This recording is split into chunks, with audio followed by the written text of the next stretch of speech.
17 सालों में पहली बार आखिरकार भारत ने कर दिखाया है। भारत की इकोनॉमी को लेकर एक बड़ी खबर आ रही है जो बता रहा है कि ट्रंप ने जो सोचा था उसका ठीक उल्टा हुआ है।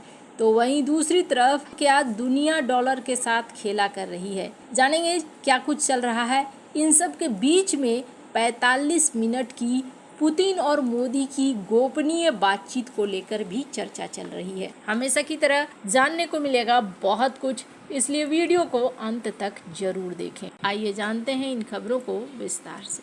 भारत और रूस में एक अलग लेवल की दोस्ती है, ये किसी से छिपी हुई नहीं है। और अभी का एक समय ना ऐतिहासिक समय है। ये एक ऐसा समय है जब हम लोग वो पीढ़ी हैं, ये देखने वाले हैं कि किस तरीके से दुनिया का ऑर्डर बदल रहा है और अमेरिका के हाथ से प्रभुत्व छूटता हुआ दिख रहा है। और इस ग्लोबल ऑर्डर को बदलने में भारत की भूमिका बहुत ही ज़्यादा महत्वपूर्ण हो रही है। अब मैं ऐसा क्यों कह रही हूँ? एससीओ समिट में जाना पीएम मोदी का कोई साधारण कदम नहीं था। हमने बहुत सारे वीडियो वगैरह भी देखे और आप लोगों को दिखलाया भी, जिसमें पीएम मोदी, राष्ट्रपति पुतिन, शी जिनपिंग छाए रहे, लेकिन इनमें से दो लोग, पुतिन और मोदी, ज़्यादा छाए रहे। अब इस बीच एक और खबर निकल कर आ रही है। कहा जा रहा है कि जब द्विपक्षीय मीटिंग की बात हुई, यानी पीएम मोदी और राष्ट्रपति पुतिन के बीच में, तब 10 मिनट तक पुतिन ने इंतजार किया। पहले से कुछ भी प्लान नहीं था। 10 मिनट तक इंतजार करके राष्ट्रपति पुतिन ने पीएम मोदी को साथ लिया और अपनी कार में बैठ गए। अपनी कार में बैठने के बाद कहा जा रहा है कि 45 मिनट तक वो कार घूमती रही और वो गोपनीय बातचीत करते रहे। और गोपनीय बातचीत में क्या बातचीत हुई ये किसी को कुछ नहीं पता। ये भी कहा जा रहा है कि जब ये होटल पहुंच चुके तो भी ये कार में ही बैठे हुए थे और काफ़ी देर तक अपनी बात को पूरी कर रहे थे। फिर दोनों नेता उतरे और साथ साथ आगे की तरफ बढ़े।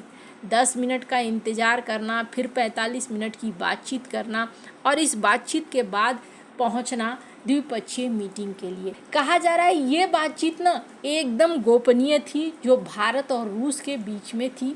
जाहिर तौर पर ये प्रतिबंधों से लेकर व्यापार, व्यवसाय, इसके अलावे और भी कई सारी चीज़ें हो सकती हैं।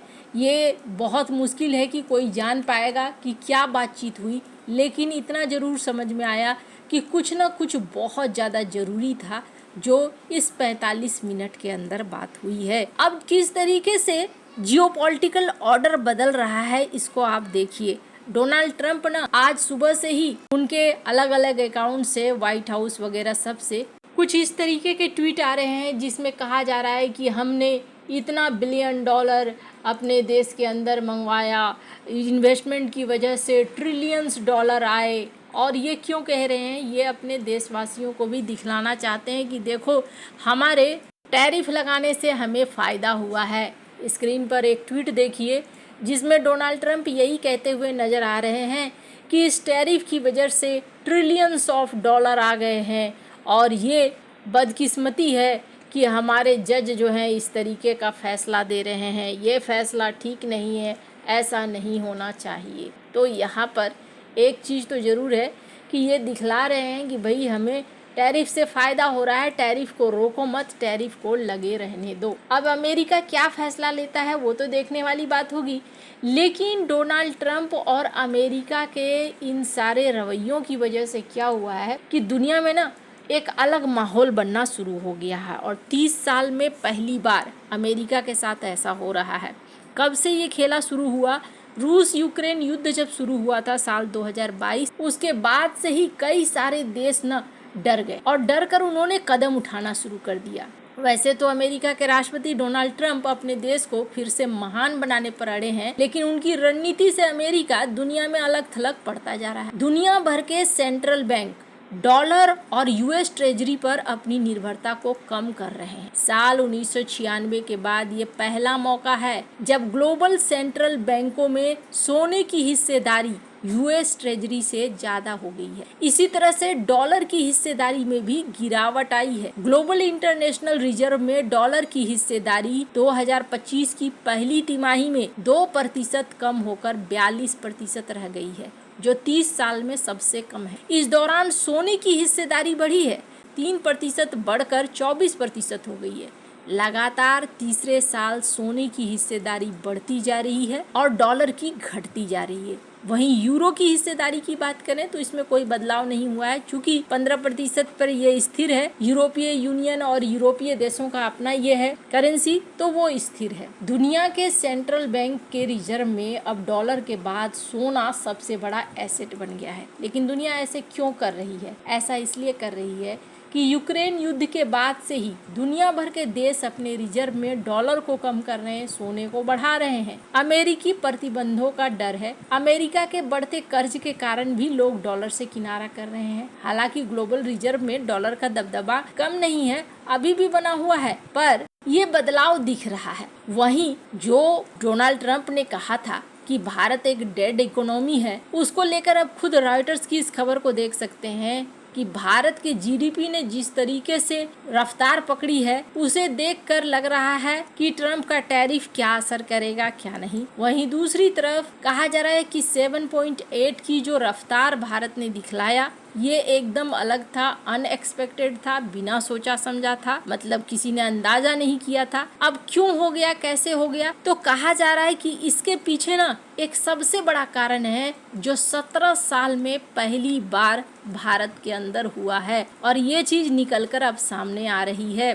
भारतीय अर्थव्यवस्था में एक बड़ी चीज हुई है जिसका दिखने लगा है। स्क्रीन पर एक आर्टिकल देख रहे हैं। मैन्युफैक्चरिंग सेक्टर में तेजी से ग्रोथ हुई है। अगस्त में मैन्युफैक्चरिंग सेक्टर का पीएमआई 17.5 साल में सबसे हाईएस्ट लेवल पर पहुंच गया है। इसका मतलब है देश में चीजें बननी और उसका प्रोडक्शन बहुत तेजी से हो रहा है। अगस्त में मैन्युफैक्चरिंग सेक्टर में अच्छी ग्रोथ हुई है। पीएमआई जुलाई के 59.1 से बढ़कर 59.3 हो गया है, जो 17.5 सालों में सबसे अच्छा सुधार है। ये नंबर बताता है कि देश में मैन्युफैक्चरिंग की गतिविधियां बहुत मजबूत हुई है। पीएमआई एक इंडिकेटर है जो कि बताता है कि मैन्युफैक्चरिंग सेक्टर में कैसा प्रदर्शन हो रहा है। तो प्रोडक्शन बढ़ा कैसे है? अगर प्रोडक्शन बढ़ा है तो इसका मतलब है कि सप्लाई हो रही है, डिमांड हो रहा है। जितनी चीजों की डिमांड है उतनी सप्लाई भी हो रही है। तो एचएसबीसी की रिपोर्ट में कहा गया कि घरेलू डिमांड बढ़ने से फैक्ट्री ऑर्डर्स और प्रोडक्शन में बढ़ोतरी हुई है। नए ऑर्डर्स जुलाई के बराबर ही बढ़े हैं, यानी कि अब घरेलू मांग को भारत पूरा कर पा रहा है और लोग देश में बनी चीजों को खूब खरीद भी रहे हैं। और इसके पीछे कारण क्या है? बाजार में एक तो अच्छी डिमांड है और दूसरा मार्केटिंग के अच्छे तरीकों से बिक्री बढ़ी है। सबसे ज्यादा ग्रोथ इंटरमीडिएट गुड्स में देखी गई है। उसके बाद capital goods, consumer goods. Intermediate goods में वो सामान आते हैं जो दूसरी चीजें बनाने में इस्तेमाल होते हैं। कैपिटल गुड्स जैसे मशीनें और उपकरण। कंज्यूमर गुड्स जैसे जो लोग सीधे खाते हैं या पहनते हैं। तो यहाँ पर यह देखने को मिला है कि भारत में घरेलू मांग बहुत ज्यादा बढ़ी हुई है। यही वजह है कि यहाँ पर भारत का मैन्युफैक्चरिंग सेक्टर भी बढ़ा है और साथ ही साथ जीडीपी में भी बढ़ोतरी हुई है। वैसे अब ट्रंप के टैरिफ का क्या असर होता है ये देखने वाली बात है, या ट्रंप का टैरिफ हट जाता है वो भी एक अलग बात है। आपको क्या लगता है? इन सब मामले में आपकी क्या राय है? कमेंट कर जरूर बताएं। जल्द मिलते हैं अगले वीडियो में नई खबर के साथ।